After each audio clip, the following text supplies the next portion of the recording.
You know, this week I read in the newspaper, right? There's a Canadian black author and activist, right? So I'm not here to say Canada is like 100% corrupt, right? But I would suggest if you're the New York Times, the Chicago Tribune, you have somebody up here in Canada as if it were China. You know how New York Times has someone in China and Al Jazeera has someone in America? You gotta have someone up here as if this was China. Because this country is not as you thought it was. You cannot just Google this country, all right?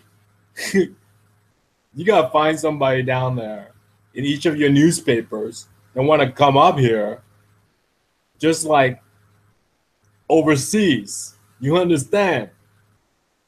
You can't Google this stuff. You Google it, all you see is like Meghan Merkel or else like Chewbacca socks. All right, you will not see this shit. All right, I swear to God.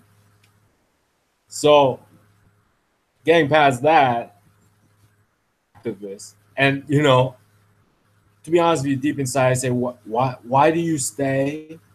Like, the same with black slaves in America. Like, I guess maybe blood was spilled or all the suffering, right? And it's worth changing. It's sort of like the peaceful way of getting your due. You know what I mean? But she wrote this really eye-opening book, right? How Canada is known for the Underground Railroad that freed slaves from the South.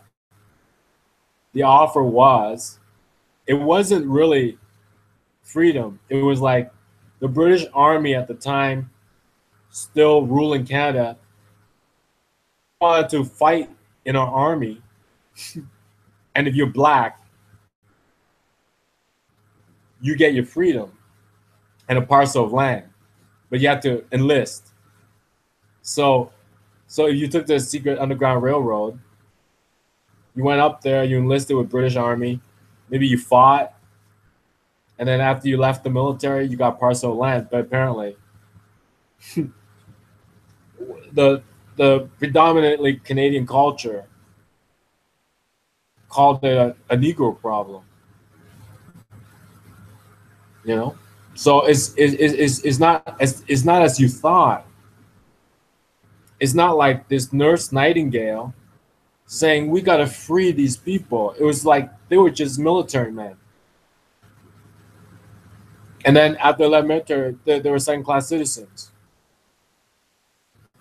Well, I didn't tell you. It's not like Nelson Mandela up here. It was more like to recruit military men to fight against you guys. But it was really no better. And then with the French in Quebec, there's to this day, I just googled the news like just last week. They're still bickering over like the language laws. You know how in Canada it's both official languages are both French and English. Like they just won't give it up and work with each other. It's still like this crazy like tug of war or something. They make such a huge drama over nothing. That all they really care about is making money. So, you know what I mean? So I have a lot of American family, right? And if you go down in the United States, it can be a very big place unless you got family. I got that network down there already. So I don't know what to tell you. A lot of people have invested from the United States, but if you're media, I suggest you have somebody up here as if it were China. I mean, you found somebody go over to China, you can probably find somebody go up here. Okay, that's all I gotta say.